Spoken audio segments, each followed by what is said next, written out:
Marc 2, 23. Il arriva un jour de sabbat que Jésus, qu'est-ce qu'il faisait? Traversa des champs de blé. Ses disciples, chemin faisant, se mirent à arracher des épis. Les pharisiens lui dirent, voici pourquoi font-ils ce qui n'est pas permis pendant le sabbat? Jésus leur répondit, n'avez-vous jamais lu ce que fit David lorsqu'il fut dans la nécessité de qu'il eût faim, lui et ceux qui étaient avec lui? Comment il entra dans la maison de Dieu du temps du souverain sacrificateur Abiatar et mangea les pains de proposition qu'il n'est pas permis qu'au sacrificateur de manger, et on donna même à ceux qui étaient avec lui. Puis il leur dit, le sabbat a été fait pour l'homme, et non l'homme pour le sabbat, de sorte que le Fils de l'homme est maître même du sabbat. Regardez comment sont les choses, Église. Jésus, il venait d'opérer des miracles. Il se déplaçait. Et au moment qu'il se déplaçait, la Bible dit que Jésus il passa au milieu d'un champ de blé. Et les disciples savaient. C'est comme nous. C'est comme nous. Quand on travaille pour Dieu, on doit profiter des opportunités que nous avons pour préparer à manger, ceci, parce que le travail est là. Alors les disciples, ils étaient en train de passer au milieu du champ de blé. Qu'est-ce qu'ils ont fait? Nous allons profiter et nous allons couper des quoi? Les épis. On va amener à manger quelque chose. Il faut qu'on mange quelque chose. Alors ils ont coupé. Et au moment qu'ils ont coupé, les pharisiens qui ont eux aussi accompagné Jésus, ils n'ont pas parlé des miracles que Jésus avait faits. Ils n'ont pas parlé des merveilles que Jésus avait fait, les disciples avaient fait, mais ils ont cherché la petite bête, la petite faille. Alors ils ont vu, ils cherchaient, mais ils ne trouvaient rien en Jésus. Ils ont cherché dans les disciples. Regarde ce qu'ils font. Oh, cela ne te dit rien que tes disciples fassent cela le jour du sabbat? Parce que c'est vrai que nous savons que le jour du sabbat, jusqu'aujourd'hui, les Juifs ne font rien. Littéralement parlant, ils ne font rien. La nourriture qu'ils mangent samedi midi a été faite vendredi. C'est dans la tradition de leur loi. Ils ne font pas, quand on va en Israël et on mange, par exemple, l'église est là-bas un samedi, la nourriture du samedi, elle est fraîche, mais elle a été faite vendredi. On coupe tout. À l'hôtel, il y a 4 ascenseurs, il est un seul travail. Ils coupent tout. Et alors, ils ont dit à Jésus, tu vois les disciples qui coupent, qui font ça, ça n'est pas permis. Le jour du sabbat, et Jésus a parlé de David. Tu n'as pas entendu, vous n'avez pas entendu ce qu'il a fait. Ce n'était pas permis non plus, mais il l'a fait. Et le sabbat a été fait pour l'homme. Et non l'homme pourquoi? Pour le sabbat. Regardez. Le sabbat qui représente le repos. La dédicace qui amène la personne à se reposer pour se consacrer. Un moment qu'elle a libre. Mais l'homme n'a pas été fait pour le sabbat, mais c'est le sabbat qui a été fait pour l'homme. Alors Jésus dit, combien plus le Fils de l'homme, il peut exercer le sabbat. C'est ce que Jésus voulait montrer. Mais il ne comprenait pas. Pourquoi?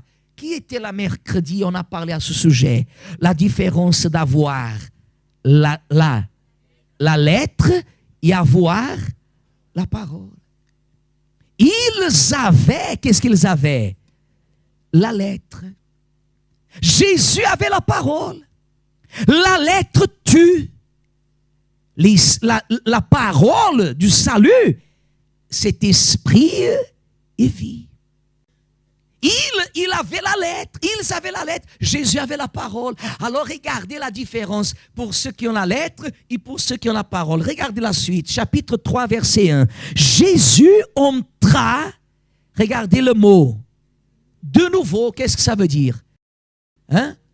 Qu'il était déjà entré. De nouveau, il entra où? Il s'y trouvait un homme qui avait la main comment? Regardez le verset 2. Ils observaient Jésus. Il y a des personnes, Église, que quand elles viennent ici, elles passent le temps en train d'observer le pasteur. Le pasteur commet une gaffe. Gaffe. Je peux dire gaffe? Le pasteur commet une gaffe, c'est déjà un plat, c'est déjà de la nourriture pour toute la semaine. Dans notre église à Marseille, si elle connaît quelqu'un, l'église saura la gaffe que le pasteur a parlé à l'église. Par exemple, lundi, j'étais en train de voir, au mercredi, on m'a envoyé la vidéo d'une prédication qu'on faisait ici dimanche dernier, quand on parlait des Philippiens, vous vous rappelez? Et moi, je dis, comme Paul, il parlait aux Éphésiens. Et vous, peut-être, vous n'avez pas remarqué, parce que je ne sais pas si c'était à 8h ou à 10h. Je disais, comme Paul, il parlait aux Éphésiens. Et moi, j'étais en train de voir la vidéo. Et j'ai dit, oh pasteur, mais ce n'est pas Éphésiens, c'est Philippiens. Mais c'était moi-même qui étais en train de prêcher. Et j'ai remarqué, et des fois, la personne, elle vient à l'église, et elle cherche la petite bête. Pendant des mois, il y a des personnes qui viennent à l'église, et elle vient le lundi, elle cherche dans la prédication quelque chose. Elle ne trouve pas. C'est comme la pierre qui est dans la chaussure. Vous savez, cette petite pierre. Elle vient le mardi. Si ce n'est pas dans le pasteur, c'est dans les ouvriers, c'est dans les autres. Elle cherche la petite chose. Il y a des personnes, quand elle n'a plus rien à faire, elle va chercher aux toilettes. Et quand elle n'a plus rien à dire, elle en vante.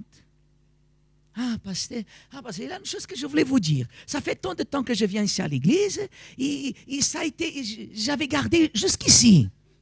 Ça m'était jusqu'ici passé. Pourquoi? Parce qu'elle vient ici chercher des quoi? La petite bête. Elle cherche. Mais elle ne trouve pas. Pourquoi? Parce qu'elle peut trouver des erreurs en moi, autant comme. Erreur, pas péché. Il le cherchait en Jésus. Il le cherchait. J'imagine comme des personnes, comme des chiens qui bavent. Vous savez, le chien qui bave, je crois qu'il le bavait. Il le cherchait. Regardez ce qu'il est écrit, verset 2. Ils observaient Jésus pour voir s'il le guérirait le jour du...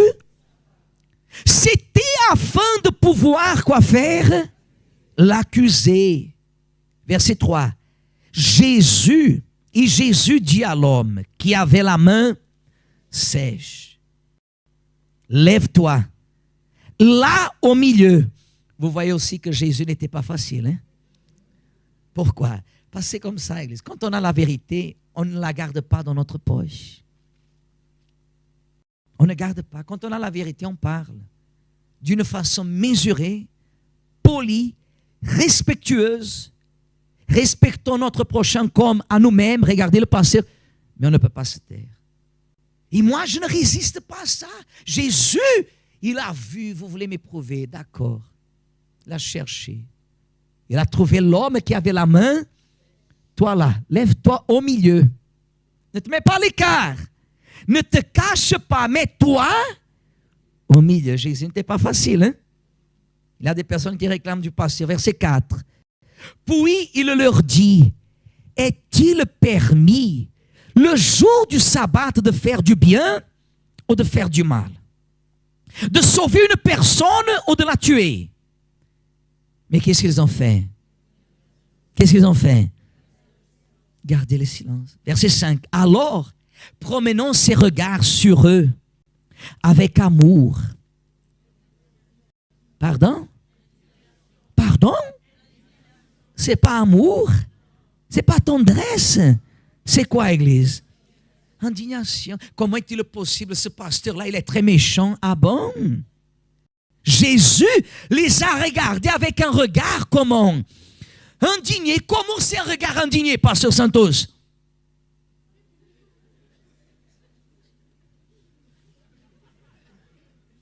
Un regard indigné. Indigné, Jésus a regardé. Un regard indigné. Jésus ne les a pas regardés comme ça. Jésus a regardé, les a regardés.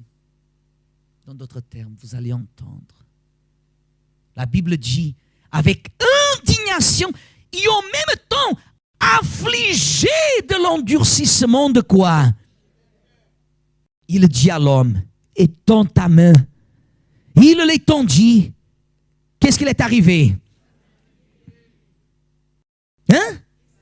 Et sa main fut, verset 6, les pharisiens sortirent.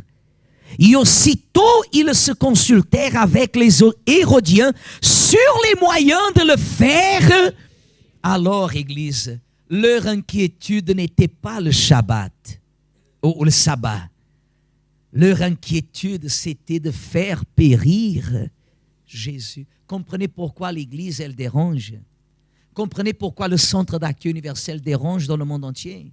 Dieu ne vous a pas appelé pour que vous ayez un titre religieux en disant je suis évangélique, ah moi je suis baptiste, ah moi je suis d'assemblée, ah moi je suis catholique. Non, Dieu nous a choisis pour que notre témoignage soit mis en évidence devant tout le monde. Votre témoignage,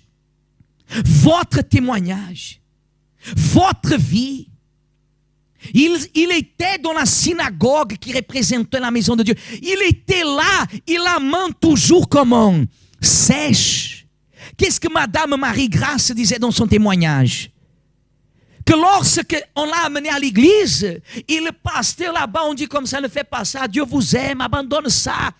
Très bien, mais quand elle est sortie, qu'est-ce qu'elle a dit? Où est ce Dieu? Où est ce Dieu? Si Dieu nous aime, pourquoi Dieu a permis que je sois violé, que je reçoive ces attouchements par les marabouts, la séparation de mes parents? Où est ce Dieu-là? Et alors elle a cheminé dans un mauvais chemin. Cet homme, il serait mort. Leurs enfants, ses enfants, ils auraient dit le suivant. Ils passaient tout le temps à la synagogue. Regardez si ce n'est pas comme ça. Il y a des garçons qui ne veulent pas venir à l'église. Il y a des enfants qui ne veulent pas venir à l'église. Pourquoi? Parce qu'ils disent comme ça. Ma mère, elle est tout le temps à l'église. Et la chose ne fait que s'empirer.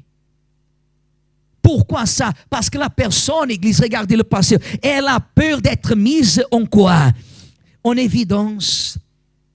Elle a peur de se lever et de faire ce que Jésus a fait. A dit qu'il fasse, quand Jésus a dit lève-toi au milieu, quand il s'est levé, à votre avis, qu'est-ce que les pharisiens, comment les pharisiens l'ont regardé?